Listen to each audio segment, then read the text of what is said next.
90 करोड़ लोग एक बार हिंदू होने के तो अपना परिचय दें कि हम हिंदू हैं। हिंदू होने का मतलब यह नहीं होता है कि आपने दीपावली मनाई और होली मनाई। हिंदू होने का अर्थ होता है आपने सनातनी होते हुए किया क्या। और मैं दुर्भाग्य मानता हूं कभी कभी हम और आप में से भी अगर उस पद पे कोई बैठा होता, उस मनोदशा को समझिए, क्योंकि यह बातें करने से आपको लगता है कि नहीं, आप समझिए, अपने आप को उस पोजीशन पर रखिए और सोचिए कि यार 90 करोड़ लोगों के लिए मैं भी अपना समय पार करके चला जाता। इतिहास में बहुत लोगों का नाम है, उसका भी नाम लिख जाता, लेकिन वो जिस मनोदशा में काम कर रहा है उसमें वो ये चाहता है, वो चाहता है कि 90 करोड़ लोग रोज नई मांग करें ऐसी कि भारत को हिंदू राष्ट्र घोषित करो और सड़कों पे निकल पे करें, पूरी दुनिया देखे कि भारत के 90 करोड़ चाहते क्या है। घर में लेट करके चाहने से कुछ नहीं होगा। आपने दबाव बनाया, इसीलिए अयोध्या भी हुई और अब काशी भी उसी रास्ते पे चल पड़ा है। वो अपनों से चाहता है कि मेरे लिए चिल्लाओ सड़कों पे खड़े होकर के, मांग तो करो कम से कम। जो लोग नाजायज बातों की मांगे कर रहे हैं वो दबाव में ले रहे हैं, आप जायज मांग तो करिए, आप पे लाठीचार्ज नहीं होगा। क्या नहीं लगता आपको? उसको दुनिया के हजारों लाखों लोगों, संस्थाओं, संगठनों के सामने कहां कहां क्या क्या करना होता होगा। इसलिए वो चाहता है कि इस देश में अगर 90 करोड़ लोगों में से 5 करोड़ सनातनी 1 महीने का व्रत रख करके दिल्ली में बैठ जाएं, जितने कानून बने हैं 24 घंटे में निरस्त हो जाएंगे। अपने ऊपर थोड़ा एहसास करिए, सरकार बनाइए, सरकार पे दबाव डालिए, उसे डराइए, गिराइए मत। ये जो हमें बीमारी होती है कि देखिए हमारा काम नहीं, इन्हें हटा देते हैं, फिर क्या करते हैं? फिर उन्हें लाएंगे जो आलू से सोना बना रहे हैं। किन्हें लाएंगे? उनके पोस्टर लगे थे जब मैं आपके शहर में आया, अब वो नई आई हैं, वो कहती हैं मैं इंदिरा गांधी जैसी हूं क्योंकि नाक मेरी ऐसी है। उनके विज्ञापन में मैंने देखा हम फ्री बस चलाएंगे। 70 सालों में लोगों की हालत कर दी कि बस से उतर ही नहीं पा रहे। वो अभी भी हमें फ्री में ले जा रही है बस में, कार हमारे लिए नहीं है, कार में तो वो जाएंगे वाड्रा साहब। और ऐसे लोग खुल के मूर्ख बना रहे हैं आपको, और आप कह रहे हैं देखो ये इंदिरा जैसी दिखती है, तो क्या करें? इंदिरा जैसी दिखती है तो हम अपने नैरेटिव को नहीं समझना चाहते। आप सोचिए कि आप किस कंफ्यूजन में रहना चाहते हैं, किस डर में रहना चाहते हैं, किससे अनुमोदन कराना चाहते हैं। शिया आज भी 2021 में भी मुहर्रम ऑब्जर्व करते हैं।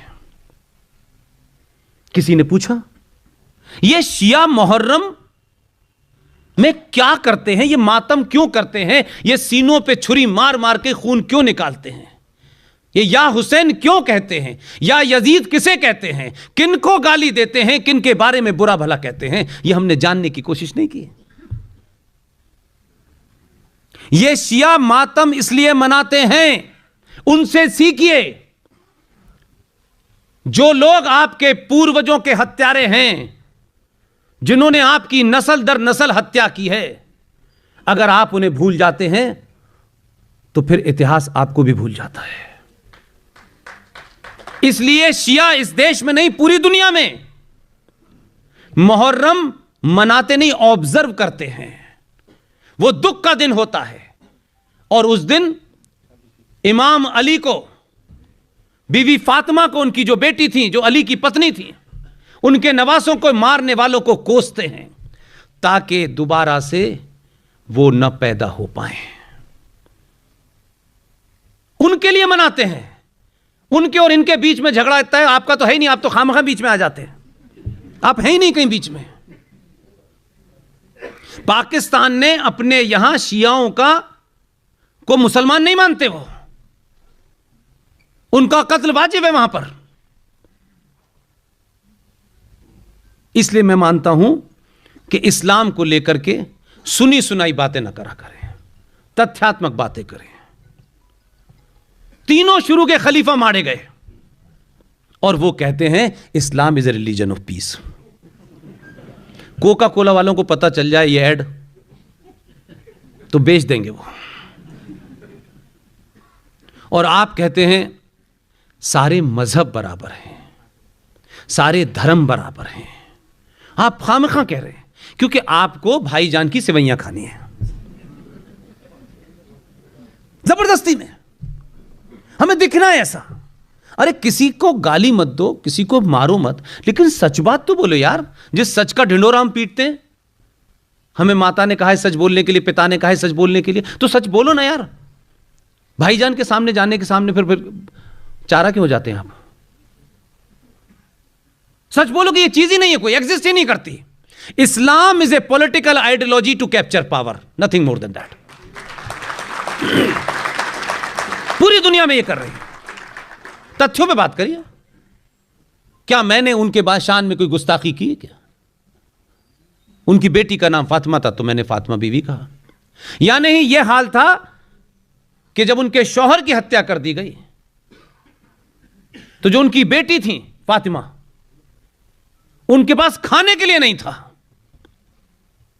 तो प्रॉफिट मोहम्मद ने जो बाग जिसके अंदर बहुत सारे फल लगे हुए थे उसे बागे बिद्दत कहते हैं, बिदर कहते हैं, वो लेने गई तो अबू बकर जिसकी बेटी 7 साल की थी, जिससे निकाह किया था,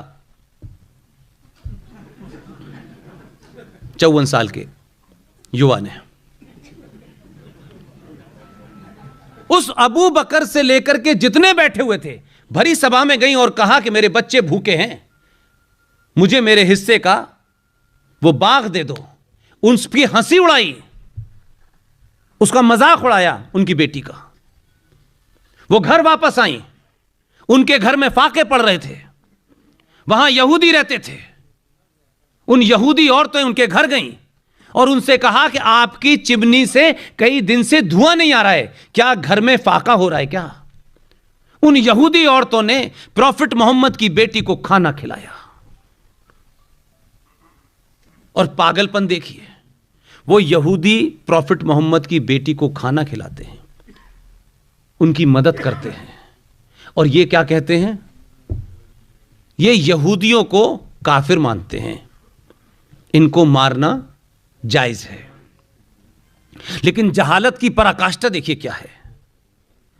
पिछले 1400 साल में घूम करके दुनिया के किसी कोने में चले जाएं, इन्होंने सुई नहीं बनाई, पेंसिल नहीं बनाई, लेकिन इतने ज्ञानी हैं कि उस यहूदी काफिर और हिंदू काफिर को उसी के बनाए हथियार से मारेंगे।